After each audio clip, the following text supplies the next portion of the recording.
దేవుడి వాక్యాన్ని ఆ కాలంలో ఇప్పుడు ఈ కాలంలో ఉన్నట్టు స్క్రిప్ట్ ఏం లేదు. వాళ్ళు నేర్చుకున్న దాన్ని వాళ్ళకు అనుదిన జీవితంలో జీవించి మనుషుల్లా ప్రేమించడం, ఇతరులను కూడా మనిషిగా చూసి వాళ్ళ అవసరంలో వాళ్ళని ఆదుకొనడం, వాళ్ళకి ఏ అవసరం ఉన్నదో వాళ్ళకి సహాయం చేయడం, అలా దేవుని ఒక వాక్యాన్ని దేవుని ప్రేమని వాళ్ళు పంచారన్నమాట. ఆయన పంచిన ఆ ప్రేమను చూసి ఎంతో మంది మేము కూడా మీ వలె మీరు కొలుస్తున్న దేవుణ్ణి మేము కొలుస్తామని ఆయన వెంబడించారు. అలా వెంబడించి వచ్చిన ప్రజలు ఎంతమంది అంటే 10 లక్షల మంది. 10 లక్షల మందికి ఆయన జ్ఞానస్థానం ఇచ్చారని మనకి చరిత్ర చెప్తుంది అనమాట. ఈ రోజు కూడా మనం విన్నామన్నమాట. ఆయన ఎంత గొప్ప పుణితుడు అంటే అంత గొప్ప పుణితుడు అనమాట. ఒకసారి ఈవెన్ సముద్రంలో ఉన్న ఎండ్రకాయలు తెలుసు కదా, అవి కూడా ఆయనకు లోబడిన అనమాట. ఒకసారి ఆయన సముద్ర తీరం పక్కన ప్రజలకు బోధిస్తున్నప్పుడు ఆయన ఒక సిలువ అనేది సముద్రంలో పడిపోయింది. ఆ సిలువ ఆయన దగ్గర ఉన్నప్పుడు దేవుని యొక్క అనుభూతిని ఆయన పొందేవాడు అనమాట.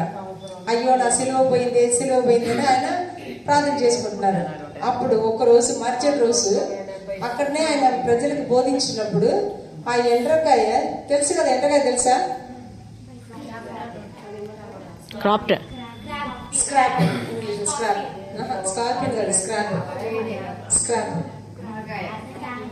అదే ఆ సిలువని అట్లనే సముద్రం లోపల నుంచి తీసుకుని వచ్చి సగం వరకు ఇచ్చిందంట. అక్కడ ఎంత ఒక గొప్పది చూడండి. ఇప్పుడు ఆ జంతువులకు తెలియదు, ఇది ఏంది కూడా తెలియదు.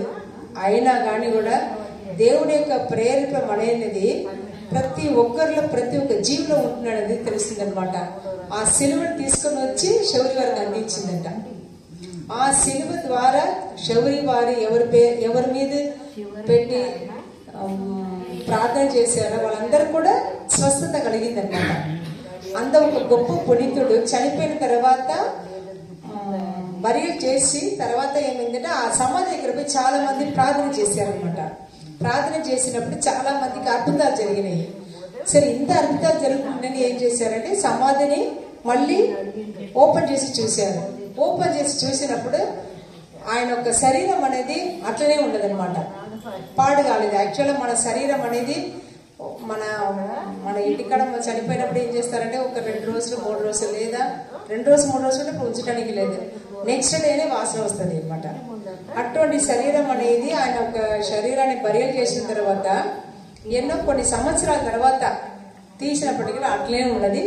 ఇంకా చెప్పాలంటే ఆయన ఒక కాలు గోర్లు ఉన్నాయి కదా, బొట్టన బరియలు అనేది, అవి కూడా మనిషి శరీరంలోనే అట్లే ఉన్నది. ఇంకా పెరుగుని వచ్చింది అనమాట. అంత ఒక గొప్ప పునీతులు అనమాట. కాబట్టి ఆ ఒక పునీతులని కొనియాడుతున్న ఈ రోజు ఆ శౌరి వారి దగ్గర మనం ఏది అడిగినా కానీ కూడా మనకు ఆయన ద్వారా దేవుడు మనకు ప్రసాదిస్తారు. సరేనా? మీరందరూ ఈరోజు